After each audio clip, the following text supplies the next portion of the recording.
বাড়ি একদম ফাঁকা দেখি। মা, মা, আচ্ছা, কার গলার আওয়াজ শোনা যায়? এ, মুন্নি, কার সাথে? মুন্নি, মা কই? কেমন আছো তুমি? আরে আরে, আর ভাই কিরে কেমন আছো? কেন দোষ করে ভাই? তুমি মারা গেছো। কারা কই আমি মারা গেছি? ওই মা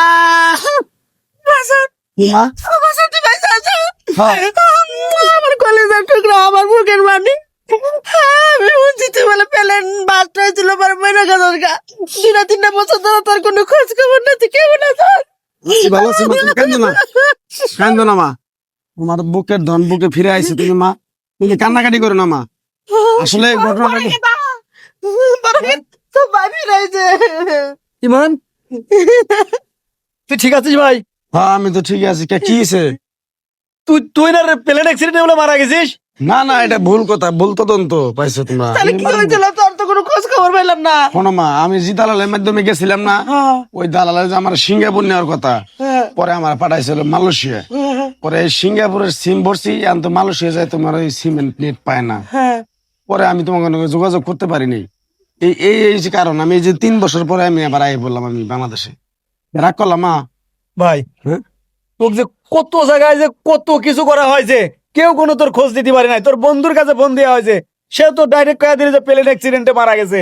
না, আমরা না, তো না। তাই দেখে ভাই আমি এটা মরি নেই মা। মা তুমি কান্দো না মা। আমার বউ তো সব ঠিকঠাক আছে, সমস্যা ঠিক আছে। ইমান ভাই, তুই আইসিস, টেনশন করিস নি, ঘরে যা, তারপর দেখতেছি কি করা যায়। হয় করায় না ঘটনাটা কয়া কয়া দাও মা। আমি কইলো তুই গো। না মা। তুমি কও ভাই। না না, মারা গেছে। না কেউ মারা যায় নাই, বাড়িতে একটা দুর্ঘটনা ঘটেছে। তোর মরার খবর শুনে ধরে তোর বোর শ্বশুর শাশুড়ি তোর নিয়ে যাওয়ার জন্য পাগল হয়ে গেছে। হ্যাঁ তোর শ্বশুর শাশুড়ি তাকে নিয়েই যাবি বাড়িতে। তা আমার তো একটা ছোট ভাই হান্নান বাড়িতেই ছিলে, তাই ভাই অনেক চিন্তা ভাবনা করে আমি আর মা বুদ্ধি করে তোর শ্বশুর শাশুড়ি নিয়ে বসে দুজনের বিয়ে দিয়ে দিছি ভাই। তো জন গেছিলি, তোর বৌমার 3 মাসের বাচ্চা বেড়ে আসছিল। তারপরে মনে করো যে এই বৌমা যাইবো গা হেলাঙ্গ বংশের প্রতি হান্নানে বিয়ে করবার চা নাই। না আমরা জোর করে বিয়ে করেছি। আমি তো ফুলারে নিয়ে আই। পোলাটাও বড় হয়ে গেছে। থাক, আমি আর এই বাড়িতে থাকবার চাই না। যেহেতু 2-3 বছর তোমরা ধৈর্য ধরতে পারো নাই, তুমি আমার বইরে আমার ছোট বাড়িতে তুমি বিয়ে দেখ করেছো। দেখ, দেখ তোর পোলা কত সুন্দর হয়েছে, তাই দেখ। তোর পোলার মুখের দিকে তাকাই আমরা এই কামটা করছি। এটা তোর বাপ। থাক মা, খুব সুন্দর কাম করছো তুমি, খুব মহৎ কাম করছো তুমি। আমি আর এই বাড়িতে থাকার কোনো অধিকার নাই মা। আমি এই বাড়ি থেকে বেরিয়ে যাই, তোমরা সুখে শান্তি করে ধরে খাও। যেহেতু তোমরা 2-3 বছর ধৈর্য করতে মানে ধৈর্য ধরা পারো নাই, আমি পৃথিবীতে আসছি কিনা মরে গেছে কি, এটা তোমরা কোনো খোঁজ খবর না নিয়ে তুই ভুল বুঝতেছ। বৌমারে নিয়ে যাবে ছিল অন্য জায়গায় বিয়ে দিব বুদ্ধা। তোর পোলা বাচ্চা বেড়ে 3 মাসে তো থিয়ে গেছে।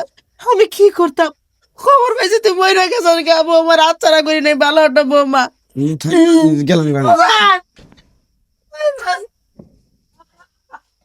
থাক মা, কান্নাকাটি করে না ভাই, কারণ পূজা টুজা নিয়ে আসতেছি, টেনশন কিছু নাই। আমি যাচ্ছি, আমি পাকতে পাকতে যাচ্ছি, আমি নিয়ে আসতেছি। তুমি যাও, পরে হান্নানিক নিয়ে ঘরে যাও। ওটা দোষ নাই, মন খারাপ হইয়া। মা, এটা কি হইলো কোন? আপনি কোন? আমরা তো কেউ জানি না যে হে পয়সা আছে গো। বৌমা তোমার দোষ নাই, থেকে তুই কান্দিস না। ওরে নিয়ে একটু ফ্যানের বাতাসে নিয়ে যা। আমি তো আমার পাগল বলা না কোনে গিয়ে দিছি।